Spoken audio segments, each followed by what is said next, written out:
بسم اللہ الرحمن الرحیم۔ صرف 5 منٹ کا مدرسہ قرآن و حدیث کی روشنی میں 20 رمضان المبارک۔ نمبر 1، اسلامی تاریخ۔ مسجد قباء کی تعمیر۔ مدینہ منورہ سے تقریباً 3 میل کے فاصلے پر ایک چھوٹی سی بستی ہے جس کا نام قباء ہے۔ یہاں انصار کے بہت سے خاندان آباد تھے اور کلثوم بن ہدم ان کے سردار تھے۔ ہجرت کے دوران حضور صلی اللہ علیہ وسلم نے پہلے یہیں قیام فرمایا اور کلثوم بن ہدم کے گھر میں مہمان ہوئے۔ حضور صلی اللہ علیہ وسلم نے یہاں اپنے مبارک ہاتھوں سے ایک مسجد کی بنیاد ڈالی جس کا نام مسجد قباء ہے۔ مسجد کی تعمیر میں صحابہ کرام رضوان اللہ تعالی علیہم اجمعین کے ساتھ ساتھ آپ صلی اللہ علیہ وسلم خود بھی کام کرتے تھے اور بھاری بھاری پتھروں کو اٹھاتے تھے۔ ایک صحابی رضی اللہ تعالی عنہ نے یہ شعر کہا: لئن قعدنا والنبی یعمل لذاک منا العمل المضلل۔ ترجمہ: اگر ہم بیٹھے رہیں اور نبی کام کریں تو ہمارا یہ عمل گمراہی کا سبب ہوگا۔ یہی وہ مسجد ہے جس کی شان میں قرآن مجید میں ہے: لمسجد اسس علی التقوی من اول یوم، یعنی وہ مسجد جس کی بنیاد پہلے ہی دن سے پرہیزگاری پر رکھی گئی ہے، وہ اس بات کی زیادہ مستحق ہے کہ آپ صلی اللہ علیہ وسلم اس میں نماز کے لیے کھڑے ہوں۔ اس میں ایسے لوگ ہیں جن کو صفائی بہت پسند ہے اور خدا پاک و صاف رہنے والوں کو پسند فرماتا ہے۔ حضور صلی اللہ علیہ وسلم یہاں 14 دن قیام فرما کر جمعے کے دن مدینہ طیبہ کے لیے روانہ ہو گئے۔ نمبر 2، حضور صلی اللہ علیہ وسلم کا معجزہ، اونٹ کا آپ صلی اللہ علیہ وسلم سے شکایت کرنا۔ ایک دفعہ رسول اکرم صلی اللہ علیہ وسلم ایک انصاری کے باغ میں تشریف لے گئے۔ وہاں ایک اونٹ کھڑا تھا۔ رسول اکرم صلی اللہ علیہ وسلم کو دیکھ کر بلبلانے لگا اور اس کی دونوں آنکھوں میں آنسو ڈبڈبا آئے۔ رسول اللہ صلی اللہ علیہ وسلم نے قریب جا کر اس کے سر اور کنپٹی پر ہاتھ پھیرا تو وہ چپ ہو گیا۔ آپ صلی اللہ علیہ وسلم نے دریافت کیا کہ یہ کس کا اونٹ ہے؟ تو ایک نوجوان انصار صحابی رضی اللہ تعالی عنہ آئے۔ آپ صلی اللہ علیہ وسلم نے ان سے فرمایا: کیا تم ان جانوروں کے بارے میں اللہ سے ڈرتے نہیں جن کو خدا نے تمہارا تابع بنایا؟ اس اونٹ نے مجھ سے شکایت کی ہے کہ تم اس کو بھوکا رکھتے ہو اور اس کو تکلیف دیتے ہو۔ نمبر 3، ایک فرض کے بارے میں، سب سے پہلے نماز کا حساب ہوگا۔ رسول اللہ صلی اللہ علیہ وسلم نے فرمایا: قیامت میں سب سے پہلے نماز کا حساب کیا جائے گا۔ اگر وہ اچھی اور پوری نکل آئی تو باقی اعمال بھی پورے اتریں گے، اور اگر وہ خراب ہو گئی تو باقی اعمال بھی خراب نکلیں گے۔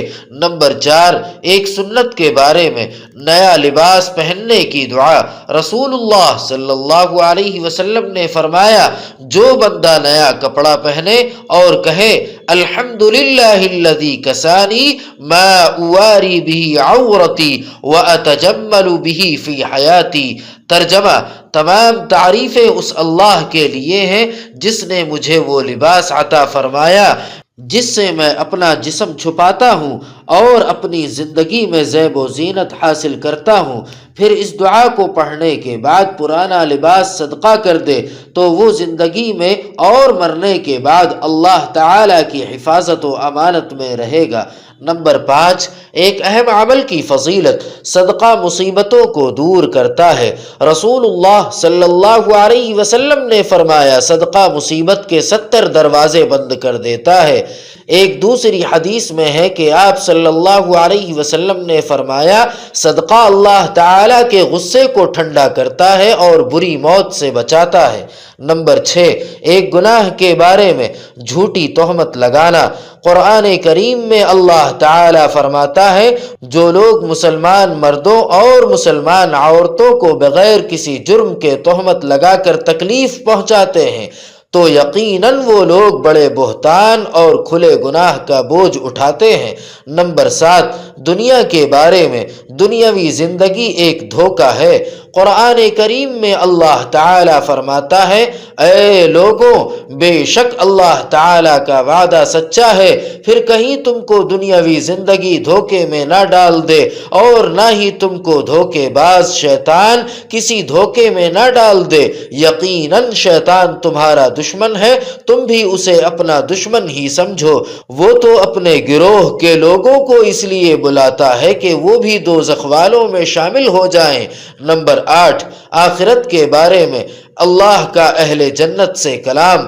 رسول اللہ صلی اللہ علیہ وسلم نے فرمایا اللہ تعالی اہل جنت سے فرمائے گا اے جنت والو، تو وہ کہیں گے اے ہمارے رب ہم حاضر ہیں اور ساری بھلائی تیری قدرت میں ہے۔ اللہ تعالی فرمائے گا کیا تم راضی ہو گئے؟ تو کہیں گے ہم راضی کیوں نہ ہوں گے، اے اللہ تو نے ہمیں وہ نعمت عطا فرمائی ہے جو اپنی کسی مخلوق کو عطا نہیں کی۔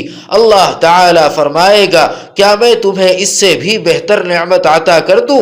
وہ عرض کریں گے اس سے بہتر اور کون سی نعمت ہوگی؟ تو اللہ تعالی فرمائے گا میں ہمیشہ کے لیے تم سے راضی ہو گیا، اس کے بعد کبھی تم سے ناراض نہیں ہوں گا۔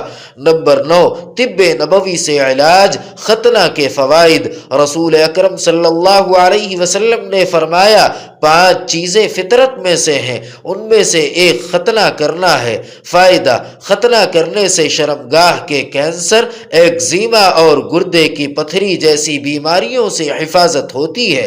نمبر 10، نبی صلی اللہ علیہ وسلم کی نصیحت۔ رسول اللہ صلی اللہ علیہ وسلم نے فرمایا ایمان تمہارے دلوں میں اس طرح پرانا ہو جاتا ہے جس طرح کپڑا پرانا ہو جاتا ہے، لہذا اللہ تعالی سے دعا کیا کرو کہ وہ تمہارے دلوں میں ایمان کو تازہ رکھیں۔ سبحان ربک رب العزت عما یصفون وسلام علی المرسلین والحمد للہ رب العالمین۔